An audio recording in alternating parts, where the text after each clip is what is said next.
వీడే నా బామ్మర్ది, మీ అభ్యర్థి. వీడే గెలవాలి, అర్థమైందా?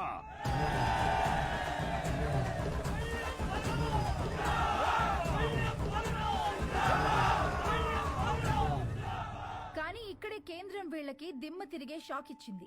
ఎన్నికల ప్రత్యేక అధికారిగా భువన్ కుమార్ ని నియమించింది. ఇప్పటికే కాశ్మీర్, ఛత్తీస్గఢ్, నాగాలాండ్ లాంటి సమస్యాత్మక ప్రాంతాల్లో పీస్ఫుల్ గా ఎలక్షన్స్ జరిపించి ప్రెసిడెంట్ అవార్డు అందుకున్న ఈ డైనమిక్ ఆఫీసర్ ఈ విశాఖపట్నం అతనే కావడం ఈ రెండు పార్టీలకి కంటి మీద కునుకు లేకుండా చేస్తుంది.